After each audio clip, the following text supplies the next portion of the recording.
للمتقين الصلاة والسلام على رسول محمد وآله وصحبه أجمعين أما بعد أعوذ بالله من الشيطان الرجيم لن تنالوا البر حتى تنفقوا مما تحبون উপস্থিত এই জলসার সম্মানিত সভাপতি সাহেব, অত্র এলাকার কীর্তি সন্তান তাজিবুর রহমান, জামিয়া সালাফিয়ার সঞ্চালক, মঞ্চে উপস্থিত উলামা ইকরাম, সামনে বসে থাকা জ্ঞানী গুণী সম্মানী শ্রোতাবিন্দু, পর্দার আড়ালের মা ও বোনেরা, প্রশংসা আল্লাহর, जिनार मेहरबानीते आज के एकटी महिती सभा जेखाने आसार ओ बसार तौफिक दान करेছেন সেই মনিবে শুকরিয়া আদায় করি আলহামদুলিল্লাহ। অতঃপর জানাই দরুদ ও সালাম বর্ষিত হোক মুহাম্মদুর রাসূলুল্লাহ সাল্লাল্লাহু আলাইহি ওয়াসাল্লামের প্রতি। আল্লাহুম্মা সাল্লি আলাইহি আল্লাহুম্মা বারিক আলাইহি। বক্তব্যের শুরুতে একটি কথা আপোষে লেনদেন করি। দেখি সেই জহুর থেকে নিয়ে এই পর্যন্ত অনেক হাদিস কোরআন আলোচনা হয়েছে, ছাত্র সেগুলোই আছে, শিক্ষক বদলিয়েছে। মঞ্চে বিভিন্ন আলেম আছেন, আলোচক, তেনারা শিক্ষকের ভূমিকা পালন করেছেন। ছাত্র হিসাবে যারা আমরা বসছিলাম তারাই আছি, তাই না? ছাত্রতা চেঞ্জ হয়নি, বক্তা চেঞ্জ হয়েছে, শিক্ষক চেঞ্জ হয়েছে। তো জহুর থেকে নিয়ে এই পর্যন্ত যেনারা আলোচনা করলেন আর যারা আমরা শুনলাম, আজকের দিন তেনারা সম্মানিত মেহমান, দূর দূরান্তে থেকে আগত।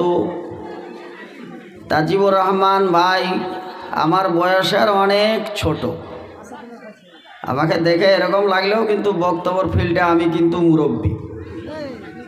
আব্দুল্লাহ সালাফির সঙ্গে ওই ধাপাড়িয়া বলে একটা জায়গায় আজ থেকে 15 বছর আগে, 15-16 বছর আগে বক্তব্য রাখলাম। রাখার পরে বললো এখানে থাকতে ভালো লাগছে না, একদম প্রত্যন্ত গ্রাম, আমি এখানে থাকবো না, আপনি থাকলে থাকেন। আমি হাঁটলাম, প্রায় রাত্রি 12টা বাজছে। বলছে এই রাত্রে তুমি কোথায় যাবা? যে এমনি 2 চোখ যাবে সে এমনি যাবো। জ্যোৎস্না ফুটফুটে রাস্তা, হেঁটে চলে এসেছিলাম। ধাওয়াপাড়াতে ওনার এক মামু সম্পর্ক লোক, তিনি ছিলেন এখানে, পরিচয় হলো, তেনার বাড়িতে চলে এসেছিলাম। তা বহুদিন আগে আর এক জায়গায় বক্তব্য রাখলাম। রাখার পরে বলছে আমি এখানে থাকবো না। এইরকমই কোথাও হয়তো হাঁটতে হাঁটতে চলে গেলাম। বলে কোথায় যাবা তুমি? বলছে এই আমি এখানে থাকবো না, চলে যাবো, আমি বাড়ি যাবো। যে এত রাত্রে তোমার মাথা খারাপ হয়েছে? আচ্ছা আমার মাথা ঠিক আছে, আমি ঠিকঠাক হেঁটে চলতেছি। হেঁটে চলে গেছিলাম পাগলা চন্ডী। উনিও বেচারা আমার সঙ্গে গেল। যাওয়ার পর বলছে এই রাত্রে তুমি গাড়ি ঘোড়া কোথায় পাবে?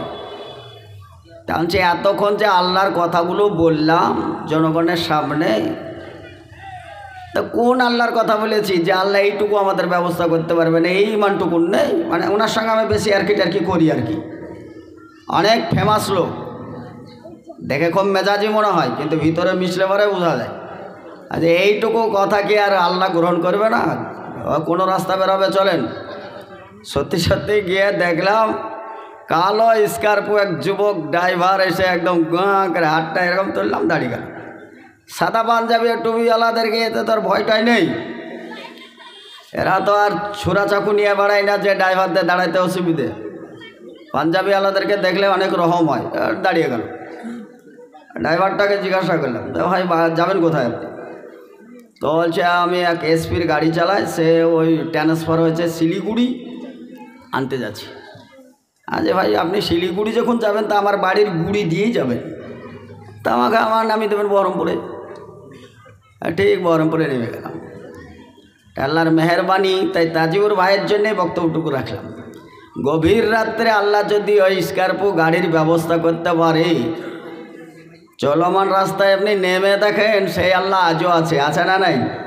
নামাজের মধ্যে বলি না আমরা, আল্লাহ লা ইলাহা ইল্লাহুল হাইয়ুল কাইয়ুম লা তাখুযুহু সিনাতুন ওয়ালা নাওমুন লাহু মা ফিস সামাওয়াতি ওয়া ফিল আরদ। বলি না? বলার পরে ইমান নেই, ইমানের দুর্বলতা কাজ করে, ওর জন্যে পুরাপুরি ইমান রাখতে পারি না। আরে ভাই, রাস্তায় নামেন, কোনো ব্যবস্থা আল্লাহ করবে। কোন আল্লাহর বান্দা এসে করবে ও আল্লাহ ভালো জানে। পায়ের চটি কিনে আর মতন যদি কোনো দিন পয়সা জুড়ত, তো ফিতে কেনার পয়সা জুড়ত না। এরকম লোক অনেক আছি না নাই? আজকে 2 তলা 3 তলা বাড়ি, এরকম তাকাতে গেলে টুপি পড়ে যায়। সে আল্লাহ দিয়েছে না? সাইকেলের চেন সারতে পয়সা ছিল না, আচ্ছা সেই সব বাড়িতে আজকে মোটর সাইকেলে গাদা লেগেছে। হয় শ্বশুরে দিয়েছে, নাই তো শ্বশুরের তাহই দিয়েছে, কেউ দিয়েছে, বাড়িতে এসে গাদা লেগেছে। 5 বেটা তার গাড়ির তেল কিনতে সে হয়রান। গাড়ি কোথা থেকে এসছে আল্লাহ জানে, ও নিজেও জানে না। বিহাই মশাই তিনি জানেন না, গোপে তেল মুখে তাহাজ্জুদ পড়ে, পালসার গাড়ি এমনি বাড়িতে এসে ভিড়ে যায়, সব দানে চলে আসে। বেটা থাকলে দানের অভাব নেই। ফলে বউও আসছে, গাড়িও আসছে, বিছানাও আসছে, বালিশও আসছে, এমনি এমনি অফার। কত অফারের মাল আপনি নেবেন, সেগুলো যদি দান হিসাবে আসে, নিশ্চয়ই আপনি যে ফিল্ডে নেমেছেন আল্লাহ আপনাকে কবুল করুক। আপনার কোনো ভয়ের কোনো কারণই দেখতে পাচ্ছি না আমি, কোনো ভয়ের কারণ নেই। আরে আল্লাহর দিন আল্লাহ প্রতিষ্ঠিত করবে, এটা তো আল্লাহর দায়িত্ব। আপনারা তো ভেবড়িয়ে কেঁদে কুঁদে চোখের পানি ফেলার কোনো যুক্তিই নাই। হ্যাঁ, অবশ্যই যুক্তি আছে। আল্লাহর কাছে সবচাইতে প্রিয় জাহান্নামের আগুন নেভানোর জন্য পৃথিবীর কোনো পানি নেই, কিন্তু একটা পানি আছে, আল্লাহর ভয়ে চোখের 2 ফোঁটা পানিতে জাহান্নামের আগুনকে নিভিয়ে দিতে পারবে। সেই কান্নাটাই লোকের সামনে কেঁদে লাভ দেয়। আপনি আল্লাহর সঙ্গে ঠিকই আপনি সম্পর্ক রেখে আপনি কাজ চালান, গোপনে আল্লাহকে বলেন, মালিক তুমি আর আমি ছাড়া এই কাজে আর কাউকে আমি চাই না। একটু আগে আপনি বললেন, ফলে তোমার সাহায্য চাই। কিভাবে করবে না করবে তোমার ব্যাপার। দুনিয়াতে বহু লোক কার মাধ্যম দিয়ে করবে, ওটা তো তোমার ব্যাপার, ওটা আমার ব্যাপার না, ওটা তোমার ব্যাপার। মালিক তোমার ব্যাপার। ইয়া আইয়ুহাল্লাযিনা আমানু ইন তানসুরুল্লাহ ওয়া ইয়ানসুরকুম। বলছে বান্দা মসজিদ থেকে, বাড়ি থেকে মসজিদে এসছে, এই তো বাড়ি থেকে মসজিদ সামান্য জায়গায় এসছে, আল্লাহ বলছে আমার সাহায্য ওই আসমান থেকে এসছে। বলা যাবে একবার সুবহানাল্লাহ? আসমান কত দূর, কত দূর বিজ্ঞানরা মাপতে পারেনি। আন্দাজের ওপর কোটি কোটি মাইল দূর বলে বসে আছে। মেপেছে? খাড়াখাড়ি মাপার কোনো যন্ত্র আছে? আইডিয়ার ওপর সব ঝাড়ি মারছে। ও ঝাড়িটাই বিশ্বাস করলাম কোটি কোটি মাইল দূর। আমি মসজিদে যদিও আসি 10 গজ 20 গজ দূর থেকে মসজিদে সালাত আদায় করতে এসেছি, আর কোটি কোটি মাইল দূর থেকে আল্লাহর সাহায্য এসছে। এই আল্লাহর প্রতি আমাদের বিশ্বাস আছে ইনশাআল্লাহ। বিশ্বাস নেই? চলুন, আপনার সঙ্গে আমি ফার্স্টেই বলেছি, অনেক শিক্ষক বিদায় হয়েছে, আসা যাওয়া করেছে, ছাত্র ওগুলো আছে। তো এতক্ষণ ধরে কি বুঝলাম আর এখন কি বলছি, একটু ভাষায় লেনদেন করি। আমার সঙ্গে একমত আছেন তো ইনশাআল্লাহ?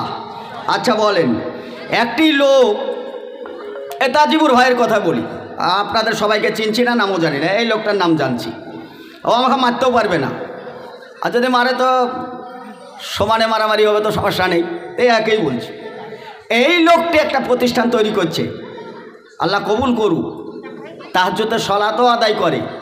যিনি তাহাজ্জুদের সলাত আদায় করেন, 5 ওয়াক্ত সলাতের কথা আর বলার দরকার নেই, ওটা তো করতেই হচ্ছে, তাই না? এখন 5 ওয়াক্ত সলাত আদায় করেছে, তাহাজ্জুদের সলাত আদায় করেছে। এই যে একটা প্রতিষ্ঠান করার পরে এই লোকটি সরাসরি জান্নাতে যাবে, তার গ্যারেন্টি আছে? জি না। কিসের ভিত্তিতে বললেন না? বললেন কেন? তো সবই তো ভালো কাজ করেছে। 5 ওয়াক্ত সলাত আদায় করেছে, তাহাজ্জুদের সলাত আদায় করেছে, একটা প্রতিষ্ঠান, দিনই প্রতিষ্ঠান করেছে, তারপরে সেই লোকটি সরাসরি জান্নাত যাবে না? তা আমরা সবাই একমত যে না বোচকেই আমরা আছি, তাই না? গ্যারেন্টি দিতে পারছি না যে না জান্নাতে যাবে, এর গ্যারেন্টি নেই। কিন্তু ভুলও ধরতে পারি না। এর ভুল কোন জায়গায়? কারণ এর ভুল যেটা, সেটা হচ্ছে সরাসরি আমরা কোনো দলিল পাচ্ছি না। অতএব আমাদের ব্রেন দিয়ে বিচার বিশ্লেষণ করলে হবে না, একজনের ব্রেন দিয়ে শরীয়ত চলে। বলেন তো নামটা? মুহাম্মদুর রাসূলুল্লাহ। জোরে জোরে বলি সাল্লাল্লাহু আলাইহি সাল্লাম। এই সাল্লাল্লাহু আলাইহি সাল্লাম বলাতে আপনার অজান্তেই 10টা গুনাহ ঝরে গেছে। এখন ওই ঝরা জায়গায় আরও 10টা নেকি দিয়ে পূরণ করা হয়েছে। বলা যাবে একবার আলহামদুলিল্লাহ। আলহামদুলিল্লাহতে আলেমদেরকে জিজ্ঞাসা করেন কতটা অক্ষর আছে। হাদিসে আছে না, একটা অক্ষর পড়লে 10 নেকি, 2টা পড়লে 20, 3টা পড়লে 30, আর কিছু অংশ পড়লে পরে আর নেকির সীমা থাকে না। আলহামদুলিল্লাহ 3টে শব্দ না আরও বেশি শব্দ আছে। তাহলে কতটা নেকি দিয়েছে ও আল্লাহ ছাড়া, আর আমাদের এলেমের বাইরে, যেহেতু ওই এলেম আমাদের নেই। তবে আপনাদেরকে একটা টার্গেট দিই। এখন একটা সরাসরি হাদিস নিয়ে আসছে, একদম বুখারী থেকে নিয়ে আসছে। যেহেতু আপনারা সহিহ হাদিসের মানহাজের লোক, আর আমরাও সালাফি গ্রুপ, মাদ্রাসার নামও সালাফি। তো যেহেতু আমরা সালফে সালেহিনদের বাইরে আমরা আগডুম বাগডুম বলতে পারি না। অনেক বক্তা আছে গাঁদা ফুলের মালা নিয়ে হু হু করছে, ওগুলো আমাদের দ্বারাই সম্ভব না। এই হু হু করলাম এইটুকুনি খারাপ লাগলো, এই কথাটুকু বলতে নারাজ। কথার বড় দাম আছে, কথা খরচ করবে খুব হিসাব করে। অনেক লোক কথা বলতো, এখন কথা না বলে বোবা হয়ে বেঁচে আছে। কথা বলতে জানো বলেই অপচয় করবে না কথা, প্রত্যেকটা কথা মূল্যায়ন করবে, আর প্রত্যেকটা কথা সাদকা হিসাবে গ্রহণ করবে, এই হিসাবে কথা বলবে। কথা আসে বলেই হড়ার করে কথা বলে, কথা এক টাইম শেষ হয়ে যায়, বিছানায় বুবা হয়ে থাকে, আর কথা চলে না। এরকম লোক আছে না নেই? শুনতে দেখতে পাওয়া যায় না? অনেক লোক অপচয় করে সময়, খাবারকে অপচয় করে। খাবে 100 গ্রাম, নিবে 500 গ্রাম, 400 গ্রাম অপচয় করে। এমন লোক আছে 3 মাস ধরে কোনো খাবার টাবার নেই, শুধু ডাবের পানি খেয়ে বেঁচে আছে। আছে না নেই? ওর আয়ু আছে, খাবার ফুরিয়ে গেছে। ওর আয়ু আছে, অনার্থ নষ্ট করে খাবার ফুরিয়ে ফেলেছে, কিন্তু আয়ুটা আছে। এবার পানি খেয়ে বেঁচে থাক, ওর পানি ছাড়া আর ওর কিছুতে আয়ুতে আর খাবার নেই। এরকম লোক বেঁচে আছে। অর্থাৎ সব কিছু অপচয় করা উচিত নয়। তবে বুখারীর হাদিস যেটা বলছিলাম সেটা বলছি। এখন একটা দামি কথা বলছি, দামি মজলিসের কথা বলছি। একটু আগে বলছিলাম 5 ওয়াক্ত সালাত আদায় করেছে, তাহাজ্জুদের সালাত আদায় করেছে, একটা প্রতিষ্ঠান তৈরি করার পরে এই লোকটি জান্নাতে যাবে তার গ্যারেন্টি আমরা দিতে পারিনি। যত জনাই আমরা বলেছি না শব্দটা উঠে এসছে, তা না শব্দর জায়গায় একটা হ্যাঁ শব্দ আসবে। যেই মজলিসটায় আজকে বসতে পেরেছি, যারা বসেছি তাদের বড় সৌভাগ্য। আমি বলি নাই, বলেছেন বিশ্বনবী জনাবে মুহাম্মদ রাসূলুল্লাহ সাল্লাল্লাহু আলাইহি সাল্লাম। কোনো ব্যক্তি এর আগে সালাত আদায় করেনি, তার সৌভাগ্য হয়নি। সে মদমাতাল লোক, এরকম স্বভাব তার জীবনে ঘটেনি। লোকটি এই রাস্তায় আসছিল, সে নিয়াতে ওয়ানিয়াতে রাস্তায় আস্তে আস্তে আস্তে এইখানে কোরআন ও হাদিসের আলোচনা বুঝেই সাইকেলটা সাইডে রেখে ওই লোকটি মজলিসে আসছিল। মজলিসে ঢুকতেই ওর চিন্তা ভাবনা কি আলোচনা হয়, মৌলভী সাহেবদের আলোচনা করে। জীবনে তো কোনো দিন মসজিদে যায় নাই, কোনো আলেম ওলামার ওয়াজ শুনে নাই, আজকে শুনবো। নিয়াতটা ভালো, লোকটি আসছিল। আসতেই এই ফিল্ডে ঢুকতেই লোকটা মারা গেল। এর আগে কিন্তু কোনো দিন নামাজ টামাজ কিছু পড়ে নাই, কিন্তু আজকে এই ফিল্ডে ঢুকতে গিয়ে ওই লোকটা ওই ফিল্ডে মারা গেল। লোকটা জান্নাত যাবে না জাহান্নামে যাবে? হিসাব কি? জান্নাত যাবে না জাহান্নাম? হ্যাঁ, জান্নাত যাবে। ভালো বুঝেছেন, আলহামদুলিল্লাহ সুম্মা আলহামদুলিল্লাহ।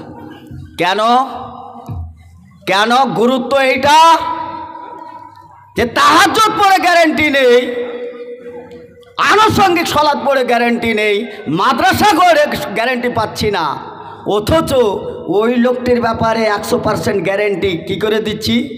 আমি বলি নাই, বলেছেন মুহাম্মদুর রাসূলুল্লাহ সাল্লাল্লাহু আলাইহি সাল্লাম।